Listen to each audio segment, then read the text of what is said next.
Bonjour Céline, donc je suis très heureux de réaliser cette interview avec toi et tu es connue pour tes techniques de relaxation et les différentes astuces que tu partages pour améliorer le bien-être de tout à chacun. Donc peux-tu nous expliquer ce que tu fais aujourd'hui?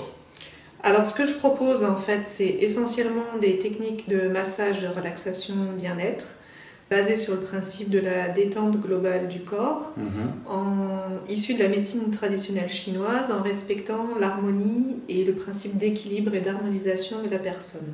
À côté de ça, je suis formée également en sophrologie, donc je peux proposer des séances de relaxation D'accord. guidées, inspirées des techniques de méditation.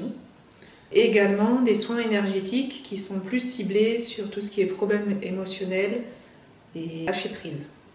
Donc vraiment les techniques de relaxation c'est pour la détente et vraiment tout ce qui est bien-être après. Oui, alors Des personnes. l'idée c'est d'arriver au lâcher prise, au bien-être par différentes voies en fait. Et il faut que chacun trouve ce qui est le plus adapté. D'accord. Et qu'est-ce qui t'a amené justement à arriver sur tout ce qui est ces techniques de relaxation et de détente? Alors en fait c'était d'abord dans une démarche totalement personnelle. Donc c'était en premier lieu pour me déstresser moi par rapport à un contexte professionnel. Et ensuite, j'y ai pris goût. J'ai vu que ça marchait super bien sur moi, que c'était vraiment très efficace aussi sur d'autres personnes. Donc j'ai commencé à m'y intéresser un petit peu plus, à lire des livres, assister à des conférences, suivre des séminaires, puis à entamer donc diverses formations, donc que ce soit des soins énergétiques, massages, et également la psychologie, sophrologie. Donc ça a été une démarche entreprise sur un certain nombre d'années qui s'est couplée aussi avec un travail d'introspection personnelle et de développement personnel. Est-ce que tu peux nous décrire un petit peu quel type de personnes sont demandeurs aujourd'hui pour toutes ces techniques bien-être? Alors, les techniques de détente en fait intéressent la plupart des personnes parce qu'on est tous plus ou moins quand même stressés dans nos vies actives et contemporaines. Donc à un moment ou à un autre, on a tous besoin en fait d'un moment de détente, de cocooning, d'apprendre aussi dans sa vie à intégrer des moments de lâcher prise. Donc c'est vraiment une démarche un peu plus globale. On peut déjà tester quand on est en vacances par exemple avec une séance massage et après un apprentissage un peu plus sur la longue durée des techniques qu'on peut intégrer dans sa vie quotidienne. Effectivement, c'est vrai que ça fait du bien de faire un break. Et du coup, en parlant de faire un break, tu as écrit un livre qui s'appelle Le Guide des astuces bien-être, qui regroupe pas mal d'astuces justement pour rester zen et avoir un bien-être au quotidien. Est-ce que tu peux nous décrire ce qui t'a amené à écrire ce livre, Le Guide des astuces bien-être? Alors c'est un petit livre en fait qui se lit pas du tout comme un roman, qui va être plus des fiches techniques et des outils en fait qu'on peut utiliser selon les situations auxquelles on est confronté dans la vie quotidienne. Donc l'idée c'est de le feuilleter, de s'en inspirer et de piocher au moment voulu ce qui est le plus adapté à soi. Donc dans le sommaire, il y a vraiment des thématiques pour s'y retrouver plus facilement. Et en fait c'est conçu comme une trousse à outils où on vient vraiment choisir sa technique au bon moment dans sa vie. Donc, le principe, effectivement, c'est toujours le lâcher-prise, la détente, la relaxation, par des biais différents. Donc, il y a différentes méthodes qui ont été utilisées. Donc, ça peut s'inspirer du yoga, de la méditation, de la médecine traditionnelle chinoise, mais aussi de tout ce qui est programmation neurolinguistique et divers soins énergétiques.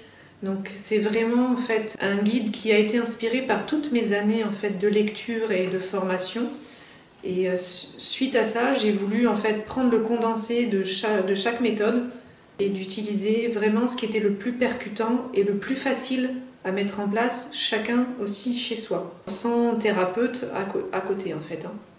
Ouais, donc du coup c'est pas mal, ça a fait quand même un petit résumé on va dire de toutes les pratiques qui se font sur le domaine du bien-être qui existe actuellement. Et qu'est-ce que tu dirais justement à une personne qui n'a jamais essayé tout ce qui était technique de relaxation, et qui hésite encore à essayer aujourd'hui? Alors la base en fait de la relaxation, le plus facile et le plus efficace aussi, avant même de faire des consultations ou de s'engager auprès d'un thérapeute, c'est vraiment de travailler tout ce qui est sur la respiration. Souvent, en fait, on respire tous avec uniquement le haut du corps et on n'utilise pas toutes nos capacités de cage thoracique et notamment du mouvement du diaphragme. Donc tout ce qui va être issu par exemple des respirations qu'on peut pratiquer en yoga, en qigong ou en pilates, ce sont des respirations différentes mais qui vont toutes travailler en profondeur, va aider en fait à ralentir le rythme cardiaque et respiratoire et du coup à se déstresser via les hormones, etc. Et du coup après à avoir un rythme plus lent, plus équilibré, plus harmonieux et plus en respect avec son corps. Et donc ça peut être aussi des pratiques comme la cohérence cardiaque qui est très bien justement pour s'apaiser. C'est une des pratiques issues du livre. Alors c'est une des techniques qu'on retrouve effectivement dans le livre qui est expliquée en détail. Est-ce que tu peux justement approfondir un peu plus la technique de la respiration qui nous permet vraiment de relâcher notre esprit et d'être plus zen au quotidien? Alors la technique de base qu'on peut utiliser vraiment même avec des enfants qui est assez parlante et plus facile à mettre en œuvre, donc c'est en position allongée déjà qui favorise la détente, de venir vraiment détendre toutes les parties du corps, des orteils jusqu'au sommet de la tête et de poser tranquillement ses mains sur son ventre, plutôt en dessous le nombril et tout doucement en fait de rien se mettre qu'à l'écoute de son mouvement respiratoire et de ce qui se passe à l'intérieur de soi. Donc en fait c'est le principe un peu d'un ballon qu'on gonfle. Donc on gonfle le ventre sur l'inspiration, lentement, et après on dégonfle le ventre, le ballon, sur l'expiration, tout doucement, profondément et complètement. Et donc les mains du coup redescendent tranquillement, naturellement. Donc l'idée c'est de faire plusieurs cycles de respiration, donc de venir inspirer et expirer, et également en soufflant par la bouche, et donc de gonfler le ballon et de rétracter le ballon. Et rien qu'en faisant ça quelques minutes, 5 minutes si on peut, le rythme tout doucement vient s'apaiser, se calmer et ça détend aussi tous les organes internes. Donc c'est très bon aussi pour tout ce qui est transit, digestion également. Ça c'est une technique assez facile et que les enfants font aussi assez facilement. Et ça permet d'avoir la respiration naturelle. Donc souvent les personnes en fait respirent de manière inversée, donc à l'envers. Et ce qui va du coup après entraîner un suffoquement et une respiration trop haute au niveau thoracique qui du coup crée aussi du stress et de l'énervement, de l'excitation, des tensions. Donc là, ça relâche, on relâche tout, vraiment. Ouais, c'est super important aussi un massage de faire ça dans la journée. Oui. Et de faire ça vraiment par petites périodes, le midi par exemple après manger juste pour se détendre, ou rien que le soir pour les personnes qui ont du mal à s'endormir. C'est une très bonne respiration à faire pour justement pouvoir se détendre et s'endormir plus facilement. Et ça peut se faire aussi accompagné par le biais de musique de relaxation.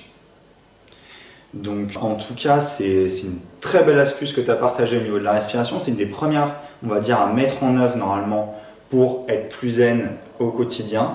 Après, il y a plein d'autres astuces qui sont décrites dans ce guide qui s'appelle le guide des astuces bien-être, qui est un petit condensé en fait de tout ce qui existe sur tout ce qui va être détente, relaxation et lâcher prise dans votre vie. Et ça a été vraiment un plaisir aujourd'hui de te recevoir pour pouvoir échanger sur toutes ces différentes techniques de relaxation que tu proposes. Pour celles et ceux qui en veulent en savoir plus sur ce que fait Céline et qui veulent aussi avoir une copie du guide des astuces bien-être, je vous invite à aller voir le lien juste en dessous de la vidéo. Vous trouverez la possibilité de visiter donc le site internet de Céline, donc altitudezen.fr, ainsi que la possibilité d'acheter le livre, le guide des astuces bien-être. Tout sera fourni juste en dessous de cette vidéo. Et puis, est-ce que tu as un mot à nous donner pour la fin, un conseil pour rester zen et avoir la pêche?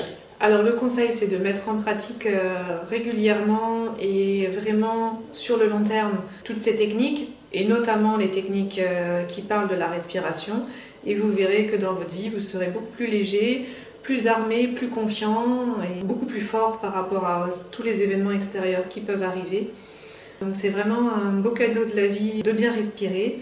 C'est totalement gratuit, donc n'hésitez pas, faites-le, offrez-le et offrez-vous-le avec plaisir. En tout cas, si vous avez des questions, vous pouvez me renvoyer par mail via le formulaire contact du site. Si vous voulez vous procurer le livre, je reste entièrement à votre disposition. Et surtout, respirez bien. C'est un super message, très inspirant que tu nous offres là, Céline, et je vous mets le lien du formulaire de contact aussi sous cette vidéo. À bientôt, ciao ciao.